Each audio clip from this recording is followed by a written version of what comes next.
Hey everybody, and welcome to a new episode of Startuprad.io, your podcast show with startup news and interviews from Germany. Hello and welcome everybody, this is Jörn from Startuprad.io.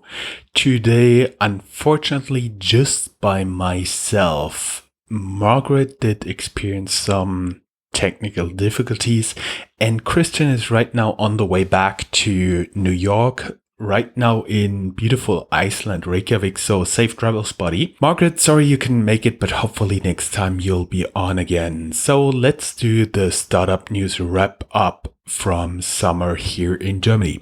Housekeeping, welcome back after the summer break. We did not only chill on the beach, we rather worked hard for you. We put up more than 9 videos on our YouTube channel, youtube.com/c/startupradio. This includes live recordings from the Ethereum Meetup Central Germany and our interviews. We have been attending the Frankfurt Motor Show, the big motor show here in Germany where all the big car producers are showing their newest models.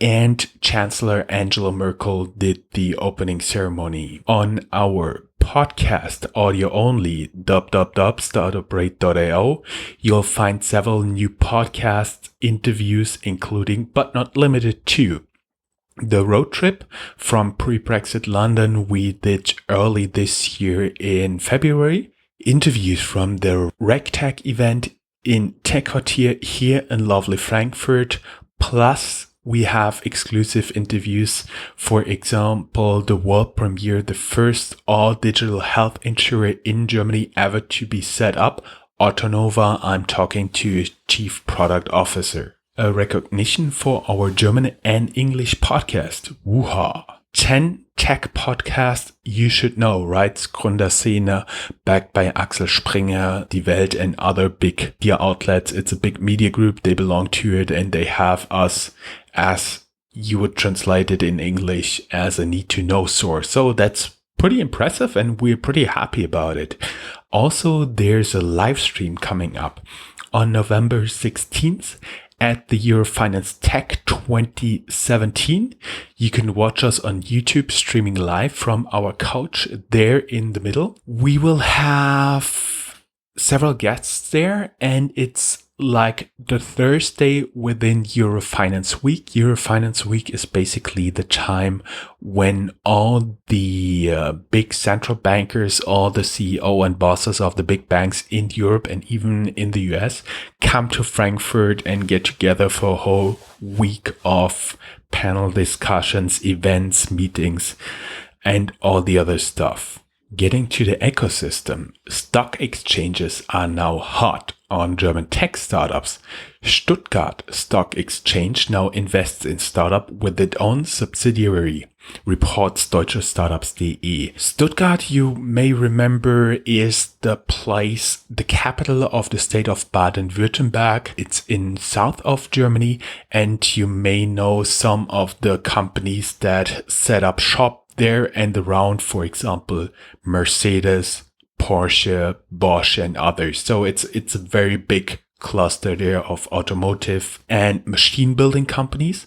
Most of them actually not listed, but they're still a stock exchange and they're now hunting for their own startups. Also, there seems to be an epic battle ahead. Euronext wants to list young German tech companies and is therefore pretty much in the field of Deutsche Börse, which is headquartered here in Frankfurt. You may remember Euronext is a group of stock exchanges including Amsterdam, Lisbon and Paris, and they are now hunting for startups in Germany as well. They're looking for German tech companies.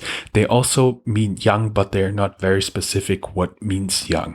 Going a little bit ahead in the ecosystem, talking fintech. First, good news. Fintech VC Q2 2017 in Germany. Second best quarter on record. Go to www.startuprad.io to find the report and read more details. Second, did you ever give a thought on the dangers of fintech? Fintech looks like the economy's weakest link is the other article we found there. And basically the bottom line is the next financial crisis could be started in fintech. So be aware. Third, a global overview. The Global FinTech Report Q2 2017 is also on our show notes. And finally, a number. E-commerce in Europe we found will hit 602 billion euros in 2017. Rough estimate that should be around 630 billion US dollars in 2017 alone. That's quite a big number. Going a little bit further in the ecosystem, funding conditions for tech startups soar to new records, writes Bloomberg.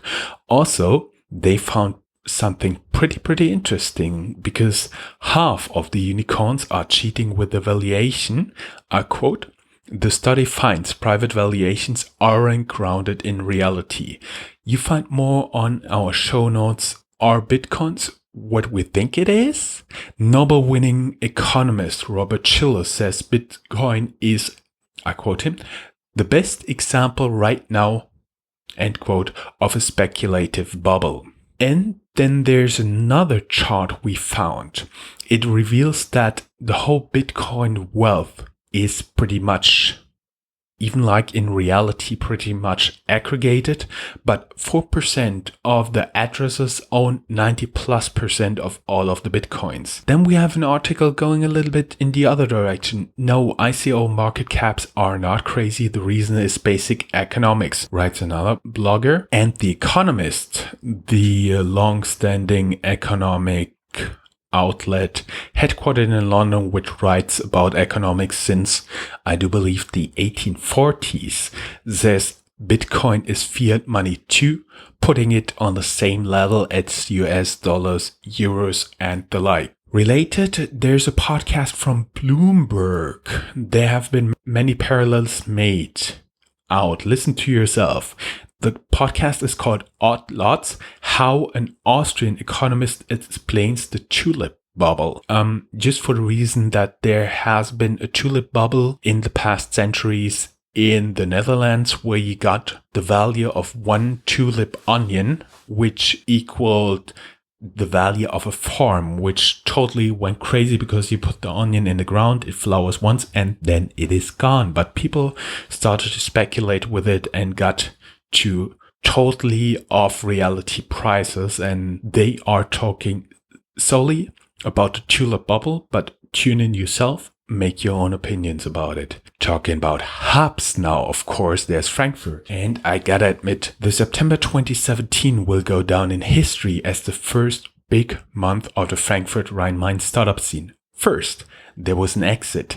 Daimler, yes, the one Daimler used to be Chrysler, and the Daimler who builds Mercedes and other fancy cars, buys Rhine-Main-based ride-sharing startup Flink. It's a ride-sharing app for short and medium distances. Then another surprise. Bosch, the big company you remember from around Stuttgart, announces its intent to buy Kobe. You may remember Kobe we had in an interview. They do the same for bicycles as the car builders did when they turned a car into a smart car. So let's think about traffic lights, theft alarm, all the connections you can have in a smart car, basically more or less equally put on a bike, and it's like a kit you could add to a normal bicycles, and Bosch is going to buy them most likely. Then we're talking Rhine-Main area. Merck, the pharma company, takes in a new batch of biotech and healthcare startups. You can see here for yourself what they are doing, because they have like two places where they have the accelerator program running. One is here and one is in Nairobi, Kenya, Africa. Have a look in our show notes, and disclaimer here, we're cooperating with their accelerator program, helping them to find new startups. Fourth number for Frankfurt, tokens made in Rhine-Main. Brainbot, one of the lead developers of Ethereum, is announcing the Raiden token and its sale. Have a look, you'll also be able to find the article yourself on Medium.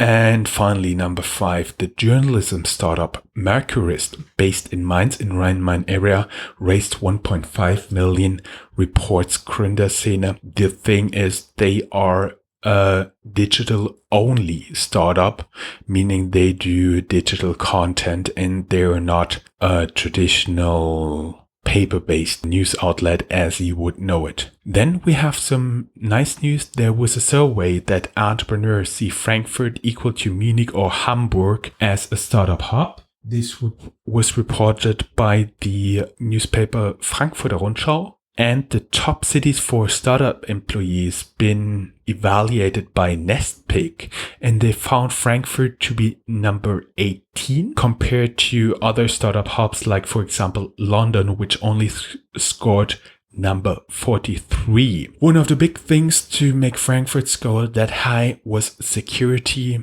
and the salary you get here, meaning most bang for the buck, more value for the money you'll earn here. They keep on working and pushing. Sometime this year, WeWork Frankfurt will be opened. Therefore, we have the WeWork news here in Frankfurt. Room to grow, while WeWork's 20 billion valuation isn't crazy. You agree or you disagree? The fintech incubator Naga Group successfully IPO'd on the Frankfurt Stock Exchange, writes Finance Magnates. And if you remember, we have been at the Eurofinance Tech.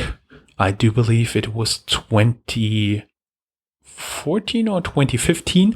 And we did the world's first exclusive interview with them. And now they successfully IPO'd. Congratulations there. And last but not least, here comes the drones. Germany's first DJI store opens in Frankfurt shopping mall called Maizeil. Then we have a lot about the Frankfurt Motor Show, our interviews. Have a look on our YouTube channel. And there was a big surprise because Frankfurt self-driving cars, a shake-up at Tesla and GM's big claims, meaning some people have been looking what Tesla and GM can do and other manufacturers, including Germans, including Asian manufacturers, and they are not so far ahead, GM and Tesla, as they thought they were. Then there was a study made by Aral, which is a chain of gasoline stations. And their study says only 22% of Germans deem car sharing attractive. So there's a question if this may or may not be a big market to grow for car sharing. There's a research institute in Germany working on artificial gas to rescue the combustion engine. And finally, startups in Germany are racing their Silicon Valley rivals to reinvent the bus. It's always pretty much connected with visuals, with pictures, so therefore we cannot give you an impression here, but you'll find the links. Now get to the companies. Follow up on earlier news wrap-ups. Lovo was sold for 70 million US dollar in cash.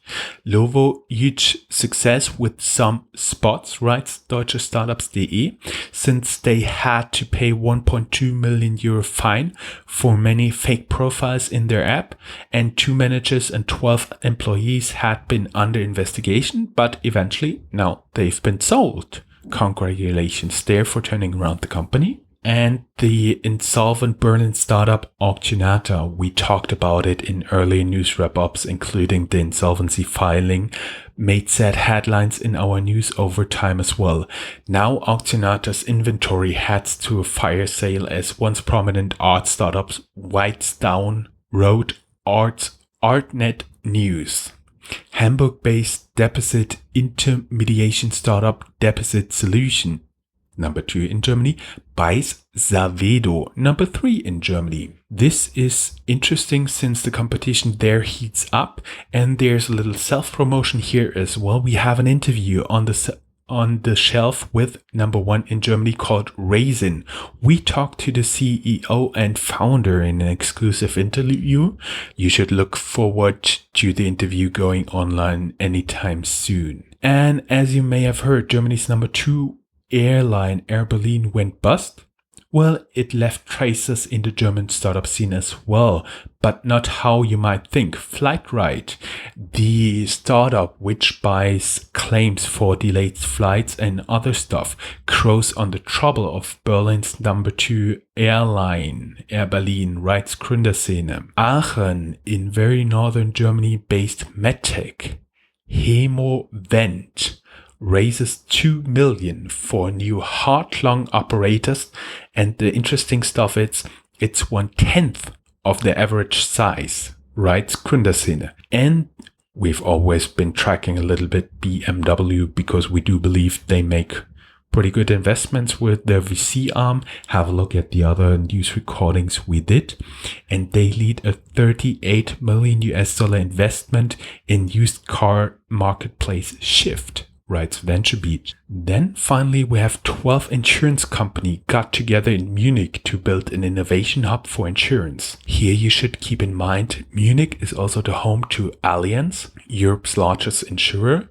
and the German reinsurance behemoth called Munich Re, which is the biggest reinsurer in the world, meaning all the insurers you buy coverage from, they then in turn buy, at least for some of the claims you might have, coverage from the reinsurer. So there's like a big safety net, and the biggest one in the world is Munich Re.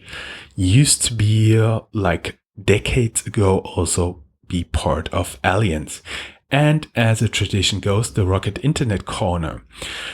We found several articles, including the Blue Apron stock flop hurts Europe's biggest startup factory, writes Bloomberg Quint, playing at the share of the newly listed Deliver Hero. Nonetheless, a few months later, Rocket managed to sell 22 million of their Deliver Hero shares, which is 13% of all shares, for 660 million euros, 705 million US dollar to Naspers, who already owns 23.6% of Deliver Hero, writes Deutsche Startup. And we found Rocket Internet revenues hit 1.24 billion euro. And finally, some bad news for the old economy. Lidl, you may remember, it's a low-cost discounter, as we call it in Germany, for groceries in competition with Aldi, and they want to find an answer to Amazon Fresh in Germany, and unfortunately they gave up, so didn't work for them. Competition and events. We are media partners of Eurofinance Tech. This is an annual event during Eurofinance Week. The event's organizer still accepts application to Eurofinance Tech Awards in several categories till October 11th. Have a look in our show notes. There you find the link to apply. And as I said before, we'll have a live stream. Guys, and that was it from me. And we do have a lot of stuff. Stay ahead of the curve. We do have articles for AI, including some investments of Inter Capital, creating shareholder value, fintech glossary, crypto edition by Reuters, and much more stuff. Just stop by at www.Startuprad.io and you can have a look here. Looking forward to hear from you guys, feedback on the news recording, and hopefully next time I'll be joined again by Margaret and Christian. Thank you, and remember, sharing is caring. This was Jörn from beautiful fall Frankfurt here on October 3rd in Germany. Bye bye.